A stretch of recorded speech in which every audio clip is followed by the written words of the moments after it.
Class 5-এর ছাত্রছাত্রীদের জন্য আজকে আমি একটা নতুন বিষয় নিয়ে উপস্থিত হয়েছি।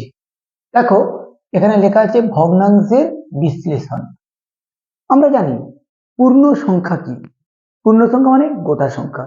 তার মানে কি 1 2 3 4 5 6 7 8 9 10 এই সংখ্যাগুলো হচ্ছে পূর্ণ সংখ্যা। আর আরেকটি হলো খণ্ড, অর্থাৎ যেটা ভেঙে দেওয়া হয়েছে। যেমন দেখো, এই একটা বিস্কুট, এটা কি পূর্ণ বিস্কুট।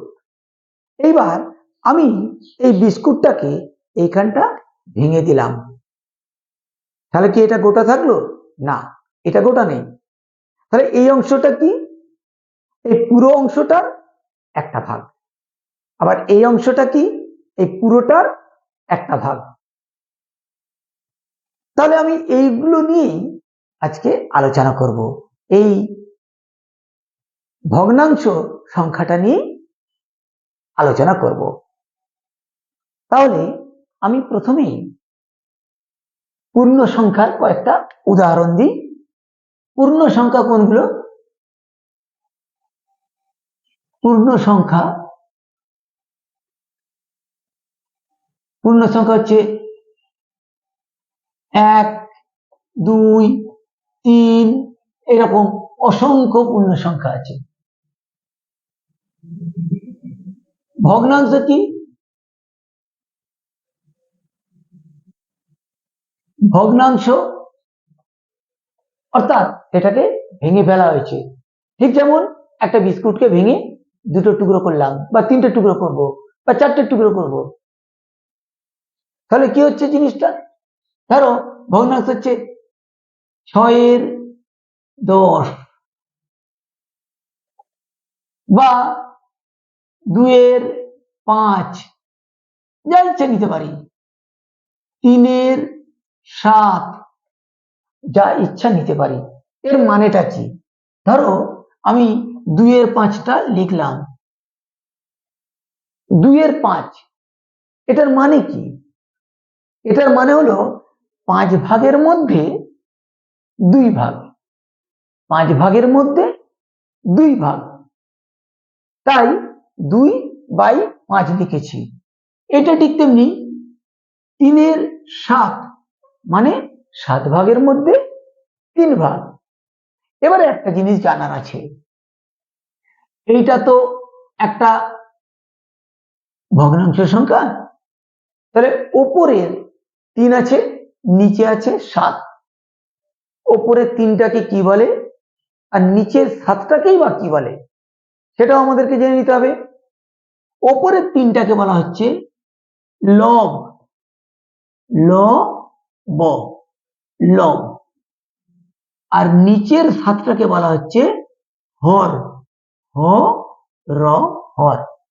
এইবার তোমাদের মধ্যে এরকম একটা ভুল হয়ে যেতে পারে, উপরেরটা লব না নিচেরটা লব, উপরেরটা হর না নিচেরটা হর। এখন এই নিয়ে অনেক সমস্যা, অন্তত ছোটবেলায় আমি পড়েছিলাম। তো সেই সমস্যার থেকে নিজেকে কিভাবে বের করেছি, যে দেখো, উপরে যে হেরে যায় সে পিছিয়ে পড়ে, আর যে জিতে যায় সে লাভ করে, অর্থাৎ এগিয়ে যায়।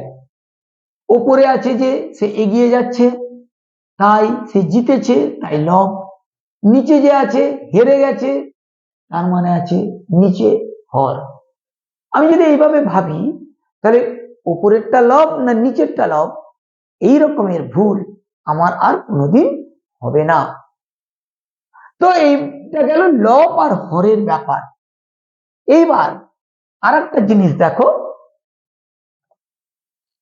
এইখানে আমি আর একটা ভগ্নাংশ লিখেছি, যেটা হচ্ছে 6/10। অনেক সময় বলে লঘিষ্ঠ আকারে প্রকাশ করো। লঘিষ্ঠ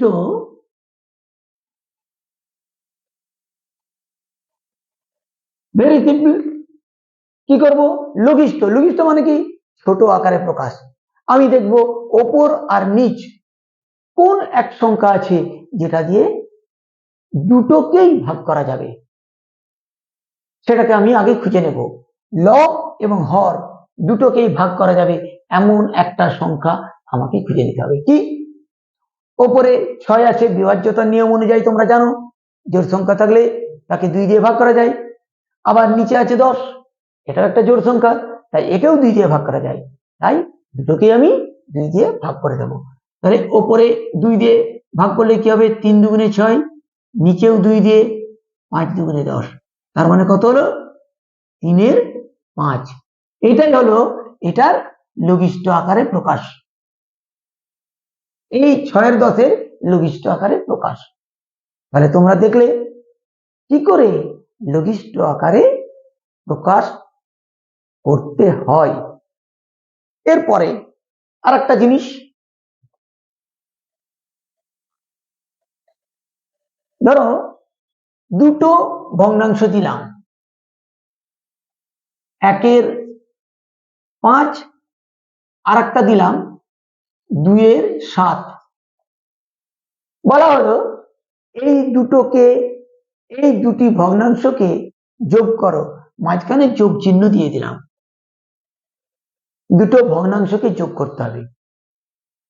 কি করে করব দুটো ভগ্নাংশকে যোগ, সেটা এবারে আমি এখান থেকে শিখে নেব। প্রথমেই দেখে নিতে হবে আমাকে হরে কি কি আছে। হরে এখানে আছে 5, এখানে আছে 7। 5 আর 7 আমাকে লসাগু করতে হবে। 5, 7 লসাগু করতে হবে। কিন্তু 5 আর 7 মৌলিক সংখ্যা, পরস্পর মৌলিক সংখ্যা। এদের লসাগু হলো 5 গুণিত 7 সমান 35। তাহলে এখানে আমি 35 লিখব। তারপর নিচেরটা দিয়ে এটাকে ভাগ করব, ভাগফল যা বেরোবে সেটা দিয়ে উপরটাকে গুণ করব। 5 দিয়ে যদি 35কে ভাগ করি তাহলে হবে 7। সেই 7 দিয়ে 1কে গুণ করব, মানে উপরে 1 গুণিত 7, মাঝখানে যোগ চিহ্ন দিলাম। 7 দিয়ে ভাগ করব 35কে, ভাগ করলে কত হবে? 5, তাই 2 গুণিত 5, তাহলে কত হলো? 7 যুক্ত 5 দুগুণে 10 বাই 35, তার মানে 17 বাই 35। উত্তর 17 বাই 35। ভগ্নাংশ ধরো 2 এর 7 যুক্ত 1 এর 14, এরকম একটা ভগ্নাংশ দিয়ে দিলাম। এবার আমি কি বলেছি? যোগ করতে বলেছি, যোগ করব। তাহলে নিচের গুলোকে আমাকে কি করতে হবে? লসাগু। আমি লসাগু করছি। 7, 14, 4। প্রথমে 7 দিয়ে, 7 একে 7, 7 দুগুণে 14, এখানে 4কে 4 থেকে যাবে। কমপক্ষে দুটোর সাথে কমন থাকবে এমন একটা সংখ্যা নিয়ে আমাকে লসাগুটা করতে হবে। এরপরে আমি দেখতে পাচ্ছি 2, 1, 2 একে 2, 2 দুগুণে 4, তার মানে লসাগু কি বেরোলো? 7 গুণিত 2 গুণিত 2, 2 দুগুণে 4, 4 7 28, তার মানে 28 হলো লসাগু গুণিত 4। যোগ 14 দুগুণে 28, 1 গুণিত 2 যোগ 4 7 28, 3 গুণ 7, তারপরে কত হলো? 4 দুগুণে 8 যোগ। আর একটা বিষয় ভগ্নাংশের ক্ষেত্রে আমাকে জানতে হবে। ধরো আমি এইভাবে লিখলাম 2 3 সমান, এটাকে যদি আমি বাড়িয়ে যাই ভগ্নাংশটাকে কিরকম হবে, এখানেও 2 এখানেও 2, ভগ্নাংশের ক্ষেত্রে বাড়াতে গেলে কি করতে হবে, উপরে যা যা গুণ করব নিচেও তাই গুণ করতে হবে, বা কমাতে গেলে উপরে যা ভাগ করব নিচেও সেটাই ভাগ করতে হবে। তার মানে যদি 2 গুণ করি 2 দুগুণে 4, নিচেও 2 গুণ করতে হবে 6, তাহলে 18। এই যে ভগ্নাংশগুলো বেরোলো এগুলোকে বলবো সমতুল্য সমতুল্য ভগ্নাংশ। এইটাকে বলা হচ্ছে সমতুল্য ভগ্নাংশ। এবারে আমরা আলোচনা করব বিভিন্ন ভগ্নাংশের মধ্যে কোনটা ছোট কোনটা বড়, ছোট থেকে বড় করে সাজানো বা বড় থেকে ছোট করে সাজানো কিভাবে করা যায় সেগুলো নিয়ে আলোচনা করব। দেখো, আমি 3টে ভগ্নাংশ নিয়ে নিলাম, ধরো নিলাম একটা। এবার এগুলোর মধ্যে কোনটি ছোট কোনটি বড়, ছোট থেকে বড় আকারে সাজাও আর বড় থেকে ছোট আকারে সাজাও।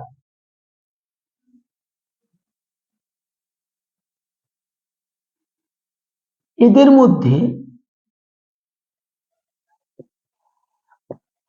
এই জাতীয় প্রশ্ন পরীক্ষায় দেওয়া থাকে। তাহলে আমাকে কি করতে হবে, প্রথমেই যে হরগুলো আছে হরগুলোর লসাগু করে নেব। তাহলে কি 5 লসাগু কত বেরোলো 50। বেশ, আমি এবার 2 এর 5, 3 এর 10, 4 এর লিখে দিলাম। এরপর লসাগু কত হয়েছে 50, আমি আবার 2 এর 5, 3 এর 10, 4 এর 25 লিখব। আমাকে নিচে কত আনতে হবে 50 আনতে হবে। তাহলে 5 এর সাথে কত গুণ করলে 50 হবে, 10 গুণ করলে 50 হবে। 10 গুণ করলাম, নিচের সাথে 10 গুণ করলে ওপরেও 10 গুণ করতে হবে। এইটা কি 10 আছে, তাহলে 10 যদি থাকে 10 বাদ দিয়ে দাও, তাহলে 5 থাকে, 5 গুণ করলে তবে 50 হবে, ওপরেও আমি 5 গুণ করব। নিচে 25 আছে, 2 গুণ করলে 50 হবে, ওপরেও 2 গুণ করব। তাহলে অ্যাকচুয়াল কি দাঁড়ালো 20, 50, 15/50, 8/50। এইটা আমার এলো। তাহলে আমি কি দেখতে পাচ্ছি, সবচেয়ে বড় সংখ্যা কোনটা, যখন হরগুলো একই হয়ে যায় তখন আমাকে দেখতে হবে লব কার বড়। এখানে দেখো হর সবার 50, তাহলে এখানে লব 20, এখানে লব 15, এখানে লব 8, তাহলে এর সবচেয়ে বড় সংখ্যাটা হলো 20/50। তার মানে কি এটা কোথা থেকে এসেছে, এইটার থেকে এসেছে, এটা হচ্ছে সবচেয়ে বড়। তাহলে আমি লিখব বড় সংখ্যা হলো 20/50 সমান 2 এর 5। অবশ্যই লিখতে হবে, তার কারণ 20/50 দিয়ে অঙ্কটা ছিল না, ছিল 2 এর 5 দিয়ে। তাই 20/50 লেখার পর অরিজিনটা কোথা থেকে এসেছে সেটা লিখতে হবে। ছোট সংখ্যা কি, দেখো উপরে আছে 8, 8 এর 50 সমান 4 এর 25 হলো। এইবার ছোট থেকে বড় আর বড় থেকে ছোট করে সাজাতে হবে। তাহলে এখানে লিখে দিই, ছোট থেকে সাজিয়ে কি পাচ্ছি, তাহলে ছোট এইটা, তারপরে এইটা, তারপরে এইটা, কি হলো 8 এর 50,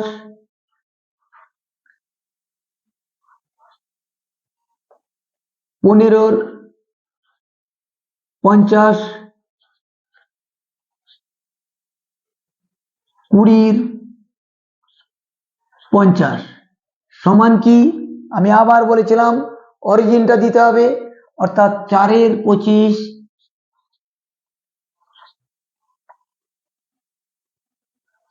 3 এর 10, 2 এর 5। এটা হলো উত্তর। ঠিক তেমনি বড় থেকে ছোট, বড় থেকে ছোট যখন করবো এটাকে ইনভার্স করে দেবো, অর্থাৎ আগে এটা, তারপরে এটা, তারপরে এটা। এবার এখানে লিখে দিই বড় থেকে ছোট হলো কি? আগে বড়, তারপরে এটা, তারপরে এটা। 20 এর 50,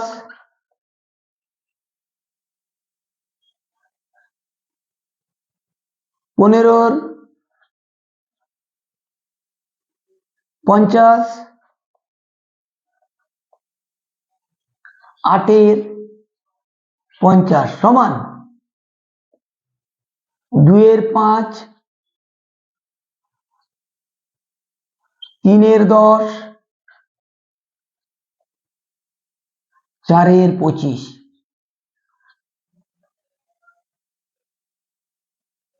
তাহলে ভগ্নাংশ সম্পর্কে এটাই মোটামুটি বিশ্লেষণ।